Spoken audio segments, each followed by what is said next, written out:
I had a client who was like a few pounds away from losing 100 pounds, and she wanted to do it by her birthday.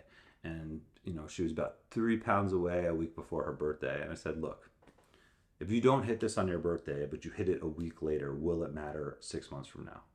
And she said no. Welcome to the Hidden Summit podcast. My name is Kevin and I'm your host. I used to be 300 pounds and I used to wear a size 40-inch pants, and somehow, some way, I found it within myself to take one step in a direction of positive growth. And now, looking back 16 years later, I want to bring you the experiences that I've had, the thoughts that I've had, the mistakes that I've made along the way, so you can take action and put yourself in a position to win every single day.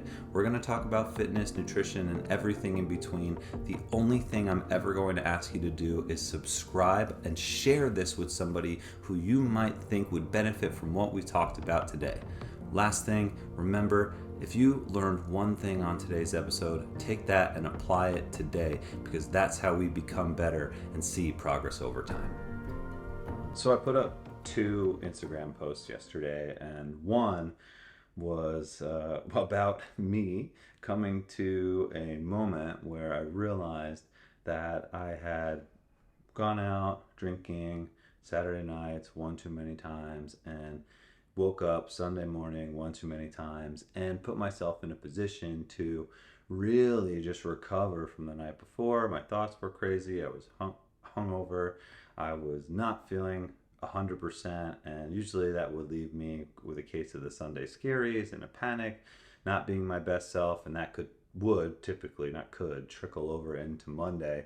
So it was just really like in hopes to be this motivational post and this inspiring post for one to look in at the decisions that you make in life, to put yourself in a position to be in a better position come Sundays in particular, to really set yourself up for success for the week ahead. And too often times I see people lose their way because they would rather socialize and excessively drink. And that was something that hit me on Sunday, where I felt cool, calm, relaxed. I got a good swim in. I worked out lightly just to take care of myself and raise the heart rate a little bit, and calmly went through the rest of the day to set myself up for today. And to be honest, that post didn't get a lot of love. It didn't get a lot of love because whether it wasn't, attention grabbing enough, or the message wasn't there. It has 2 comments on it. And that didn't destroy me, but I did a little test, and I put up another post of me simply just doing bicep curls in the driveway without a shirt on, which also had a big message to it, where it said, be unapologetically you, don't worry about anybody else, and be authentic in whatever it is that you're doing, not caring about what other people think. So the juxtaposition of like me talking about a post that didn't do well, and I'm not caring about what other people think, but I'm recognizing that this post had, well, the first post had 0 shares. The second post of me doing bicep curls with my shirt off, whether people read the caption or not, I don't know, had over 50 shares and thousands of likes and comments forever. So I was like, people aren't really paying attention to what is being said, but probably what is seen, and there's a problem there. And I want to bring this up because maybe you're in a position where you have these thoughts, or you're taking care of yourself and you don't think anybody recognizes that. I want you to recognize what it is that you're doing in your life, and it doesn't matter what other people think, because you're putting in the work.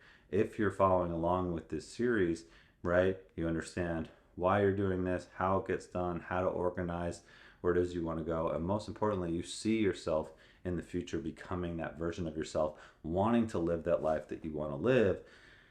We can't base everything off of a social media post, right? You know what's going on and nobody else. So the one thing I want to chat on today, going into this next video in this Progress Over Time series, is truly understanding that this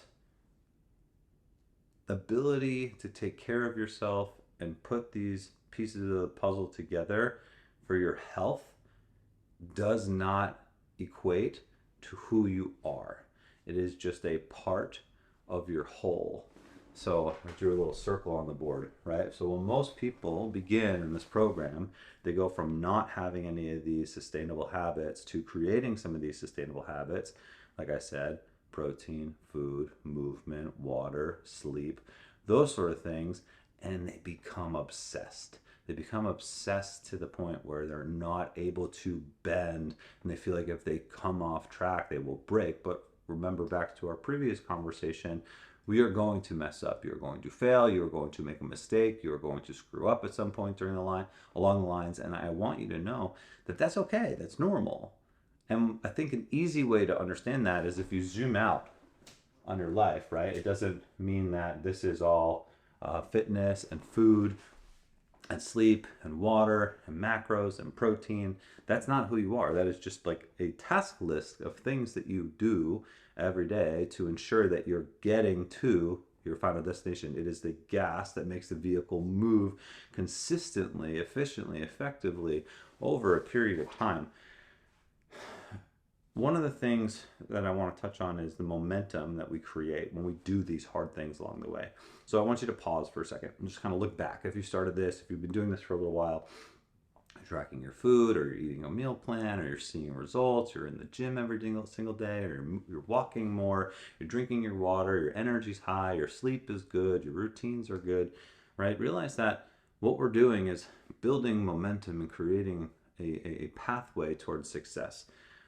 One, I want you to take any timeline expectation out of this, right? Because if you fall short of this expectation, you're setting yourself up for failure. And while we will mess up along the way, I don't want you to beat yourself up if it doesn't happen in a timeline. For instance, I had a client who was like a few pounds away from losing 100 pounds, and she wanted to do it by her birthday.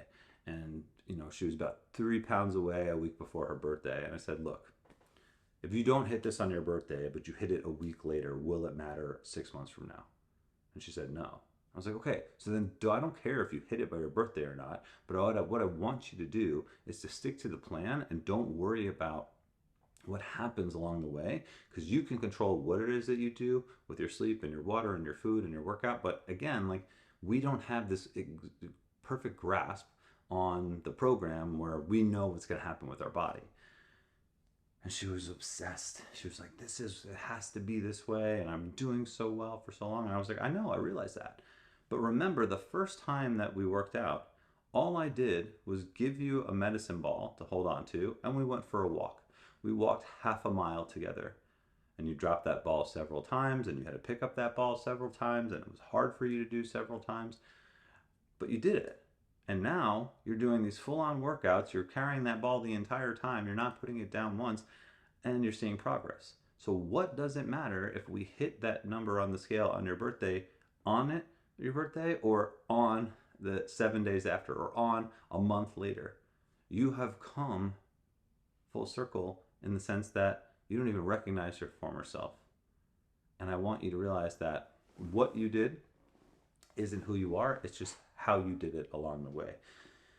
So when we look at life, the idea is that when we put so much of this time, energy, and effort into who we are, right, we can be authentic in the tasks that we're doing. We could be unapologetic and not worry about what other people are thinking.